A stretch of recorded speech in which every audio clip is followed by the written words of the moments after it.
Hey, what's up, everybody? Welcome back to another Project Moon reaction. Today we are out of the Ruina stuff and we have entered a little bit of Lobotomy Corporation with Neutral04. This is one that Pobat threw onto the producer queue on Patreon and wanted me to hear it. So I'm not entirely sure where this one's going to go because I've only had a limited exposure to all of Lobotomy Corporation's stuff so far.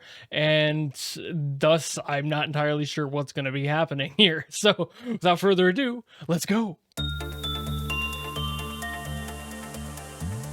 All right.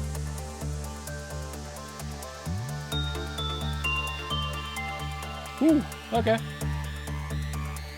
Already subverting my expectations. I thought it was going to be the exact same thing twice in a row. Albeit that's probably what's about to happen. It's that last section. Oh, nope, I was wrong. Switching it up constantly.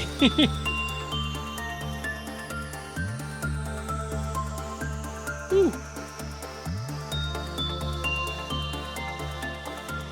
It's an interesting energy. And for the record, yes, I know that this is not a Millie song. I will be getting back to some of their other stuff that they've done. I just had this one in the queue first, so here we are.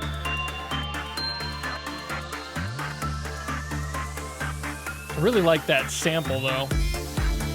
Ooh. Ooh. Got the 4 on the floor, driving beat. I like that bit crush.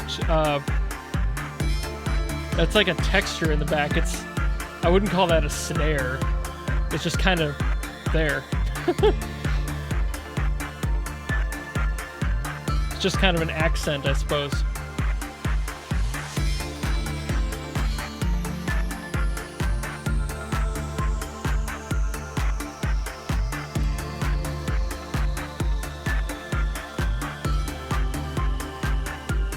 All right,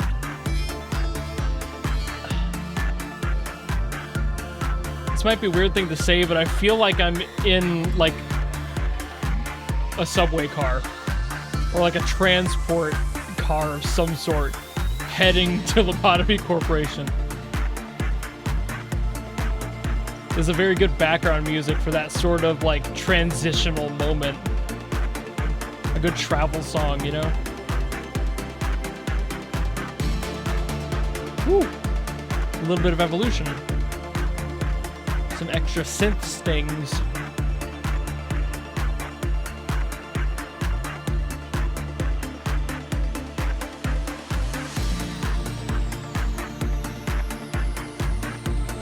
I really like how this is evolving. It's subtle, but there are layers being added pretty regularly. Now we get the long drone of like those like angelic chords being brought in. Yeah, we got some revving. All right. What's next? Whew. Back to that full scale.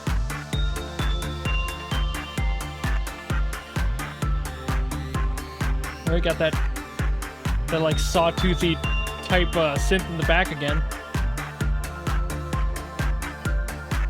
Just kind of going in and out here.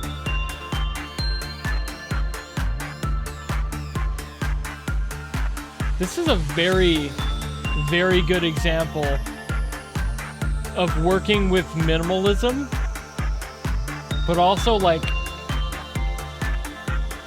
properly separating and spacing out your layers. So, like, there's enough in here, but it never steps on its own tail, you know? It always lets the other parts finish before it gets something new in there. I appreciate that a lot, actually. Is that all the background music in this game? Jeez. So yeah, like I said, very simple, but very straightforward, very clear.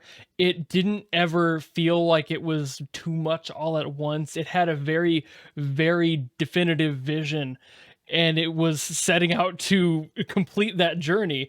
And in my own mind, kind of in a metaphorical slash maybe literal way, that felt like a very transitional song. It felt like something that would be played while you're being sent somewhere else, while you're being handed a bit of information, maybe, and you have to go do something like an in between screen, maybe a story screen, even. It could be a lot of things, but it was just very constant, and it had that perfect section near the end where I was like, "Where's it going next?" And then it looped back to the spot we had already heard prior, and that can just go on forever. So, songs that are written like this, which are, of course, a dime a dozen in games, just to be a loop to keep the listener listening to something, that sort of proper composition, that ability to just loop things back and keep it all cohesive without getting too far away from the central tune or the idea behind the song, just to keep things locked in, can be kind of difficult, because as a musician sometimes you want to just do something new, get a little bit creative, go somewhere else, but you can't at certain times. So I think that resonates with me a lot, actually. I've talked about these types of songs before, these loops, but I will never stop respecting them, because it does take quite a bit of restraint, in my opinion, to do that well and not overstep those boundaries too far, just to keep the constant movement happening without feeling like you've gone too far away from the point, or you're too repetitive and you're just doing the same like five measures over and over again. There's a happy medium in there somewhere, and songs like this definitely nail that. Right when I was like, okay, starting to get bored of the beat, starting to get bored of the things I'm being introduced to throughout this song, it's getting a little bit boring, they introduced that rev up, and I was like, oh, what's happening next, to freshen me up and bring me back to the beginning. So that's a really good factor in this composition here. Those type of like build up like synths, those like really like sharp tones, and then the falls that come after them,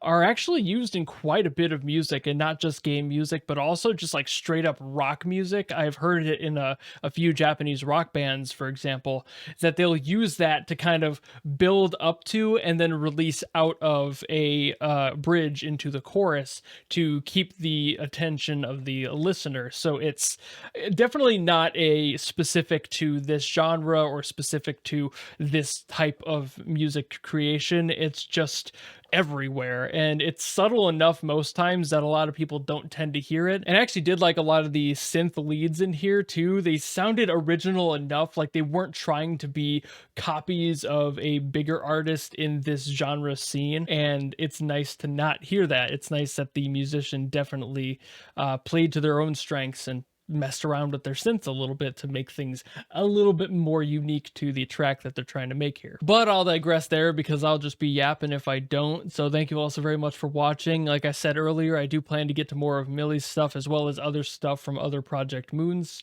games and such. I just have a lot to get to, so I'll be getting through those over time. It'll probably be a few weeks before I even get back to doing certain ones for Millie, but I will be there, I promise. And if you want to see those and you want to follow me and support me and all that, you know how to do that, and I will see you in the next video. Goodbye!